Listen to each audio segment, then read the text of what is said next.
सतगुरुदेव की जय। सभी मानव धर्म को खोज में लगा हुआ है। समझिए, जो धर्म को खोज रहा है उनमें खुद धर्म है, उनमें खुद धर्म है, तभी वह धर्म को खोज रहे हैं। जिस प्रकार से कहते हैं, तीरथ गयो तीन जना, चित चंचल मन चोर, एको पाप न कटी है, 10 मन लाधे और 10 मन लाधे और। जरा विचार करें, हम लोग तीर्थ घूमने के लिए जाता हूँ, लेकिन उसमें होता क्या है? सतगुरु कबीर साहेब के शब्द में क्या कह रहे हैं? तीर्थ गयो तीन जना, चित चंचल मन चोर, एक को पाप न कटी है, 10 मन लाधे और 10 मन लाधे और। जरा विचार करें, यह शब्द हम लोगों को बीच इसलिए रख के गए हैं कि हम लोग तीर्थ जाते हैं घूमने के लिए, लेकिन अपने आप को नहीं घुमा और 10 मन और लाद कर हम लोग वापस घर को आ जाते हैं।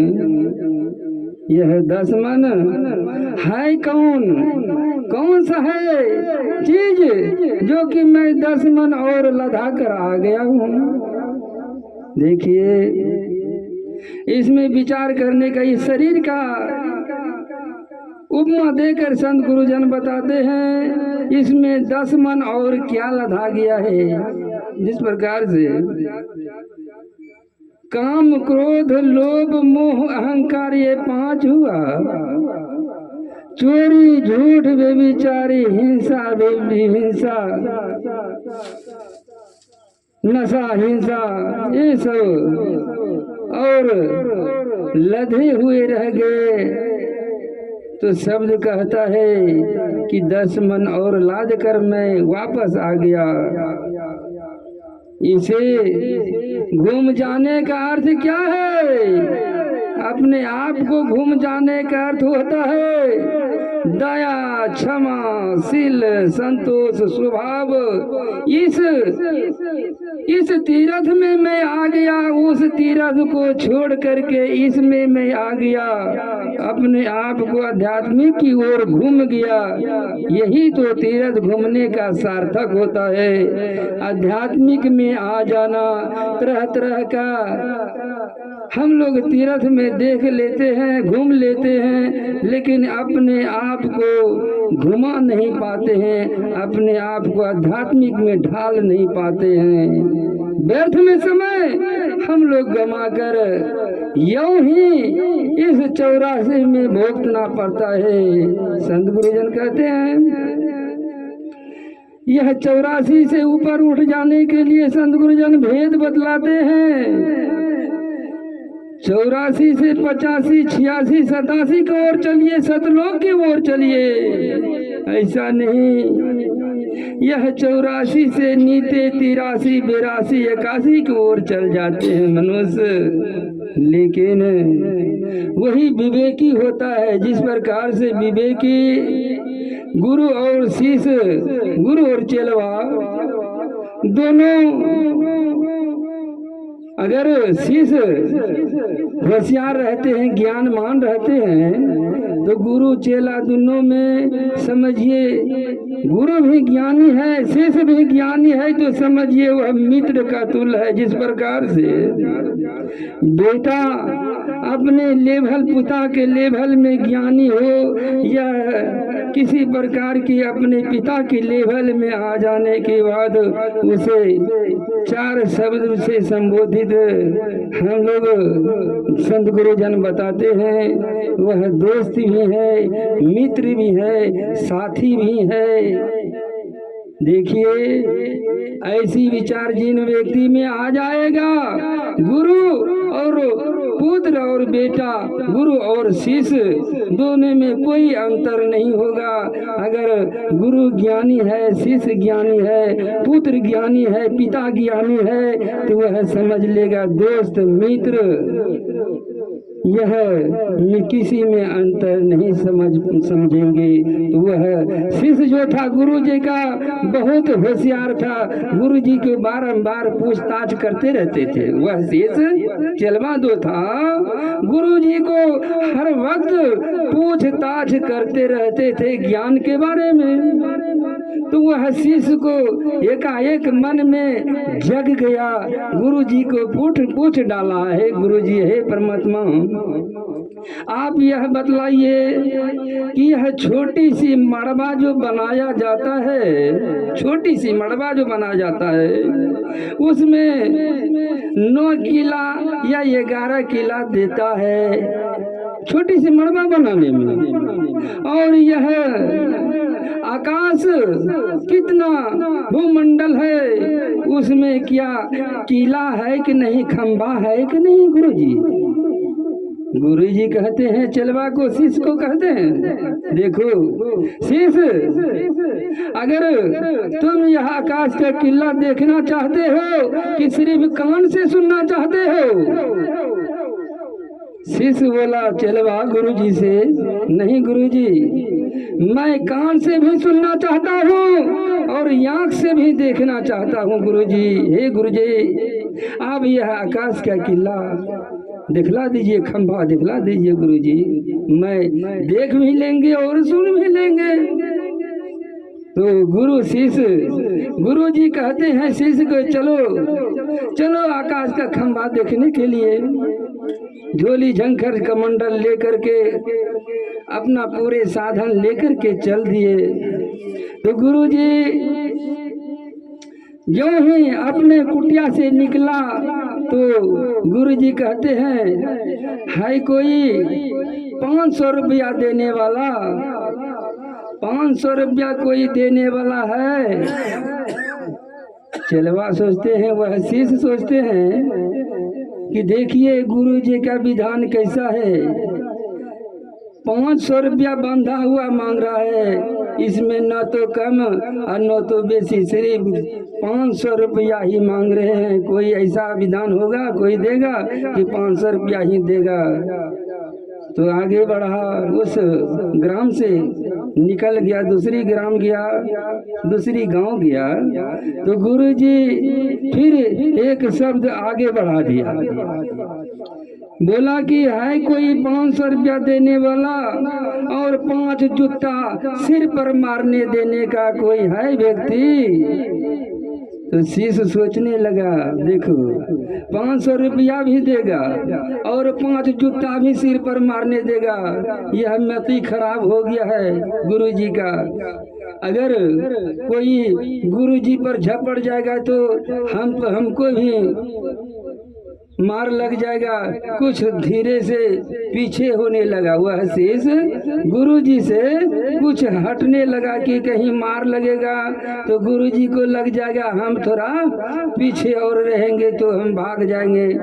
तो वह गांव से फिर तीसरे गांव में प्रवेश करने लगा और गुरु जी बोलने लगा, है कोई 500 रुपया देने वाला और 5 जूता सिर पर मारने देने वाला और अपने जोड़ू देने वाला, है कोई दाता?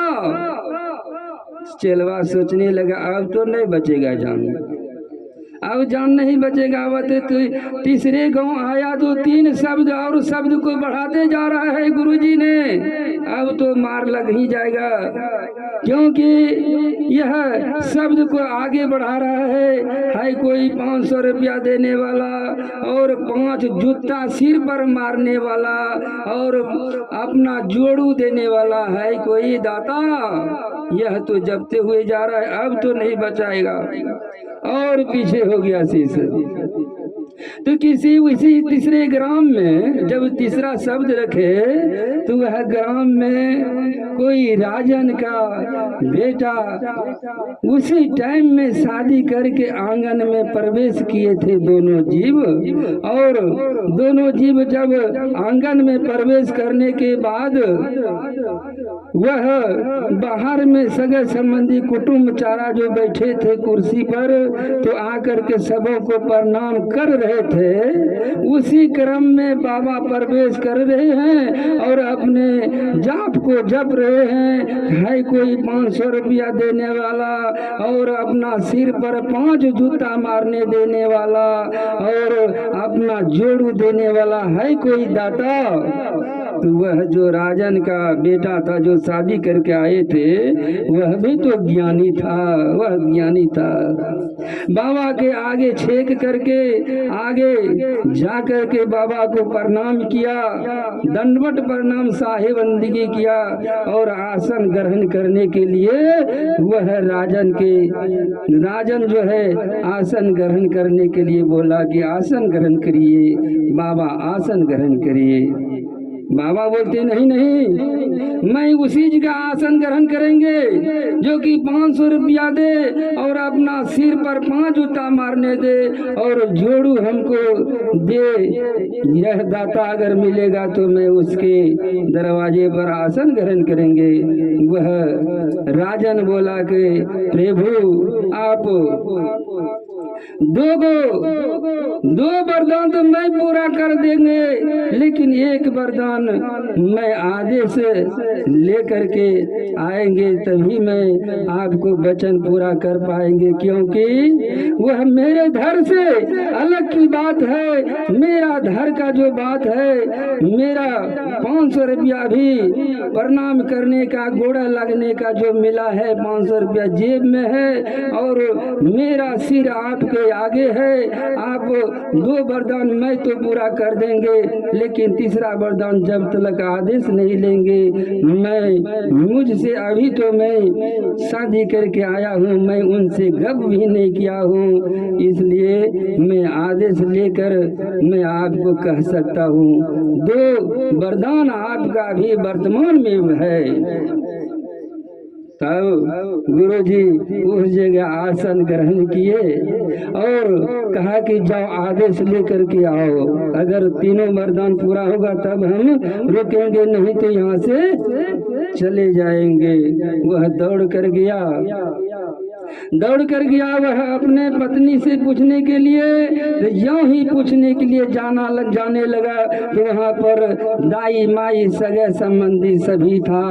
उसने सभी सगे संबंधी सोचने लगा दाई माई देखो कैसन जमाना आ गया है, जो कि अभी शादी करके लाए हैं और पत्नी से जा रहे हैं पूछने के लिए, क्या पूछेंगे नहीं पूछेंगे, दोनों पूछ रहे हैं। वह राजन देखो मेरा 2 वरदान तो मैं अपने से पूरा कर देंगे, बाबा द्वार पर आए हुए हैं, लेकिन वह बाबा का वरदान है कि है कोई दाता 500 रुपया देने वाला और 5 जूता सिर पर मारने देने वाला और अपना जोड़ू देने वाला।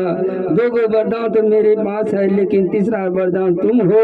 अगर बाबा को समर्पित करना है तो यह शरीर तो नापाक है, वह अपने दान को मांग रहे हैं, सार्थक हो जाएंगे। वह भी कन्या जो थी वह भी विवेकी थी, संत घर की भी जो है कन्या थी, वह पुत्री वह कन्या बहू जो रानी थी उनकी वह भी संत घर की थी, वह तैयार हो गई। चलिए प्रभु मैं आदेश पति का आदेश अवश्य में पालन करेंगे। पीछे लग गया, पीछे लग जाने के बाद वह कहती है दाई माई सगे संबंधी कहती है मुझे है ईश्वर से काम, जगत रूठे तो रूठन दे।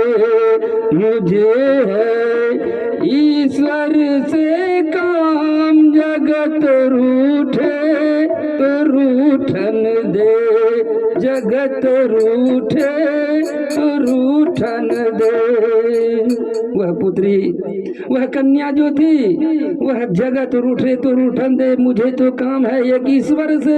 ईश्वर हमारे द्वार पर आए हुए हैं, वह परम पिता परमेश्वर गुरु जी आए हुए हैं। मैं तो उनसे नाता है, यह जगत से नाता किया है। जगत तो यह शरीर का नाता, जगत जो है यह शरीर से नाता जोड़ते हैं। जीव से नाता वह परम पिता परमेश्वर जो द्वार पर बैठे हुए हैं, उनसे जीव से नाता है, जीव का कल्याण होगा। चलिए पतिनाथ दोनों आकर के चरणों में बंदगी प्रणाम दंडवत प्रणाम किए और गुरु जी को जेब से रुपया 500 रुपया दिया और सिर नवा दिया, उनके आगे सिर नवा दिया और जोड़ू को बाबा को कहे कि जोड़ू अभी रखे हुए हैं, जोड़ू अभी आए हुए हैं, आप तीनों वरदान प्राप्त कर लीजिए। शिष्य देखा कि है तीनों वरदान मेरा पूरा हुआ या नहीं हुआ। शिष्य को बोल रहे हैं गुरुजी, कहता है हाँ तीनों वरदान तो पूरा हो गया। आकाश का खंभा यही है, सत पर टिका हुआ है दुनिया, यह आकाश जो है सत पर टिका हुआ है।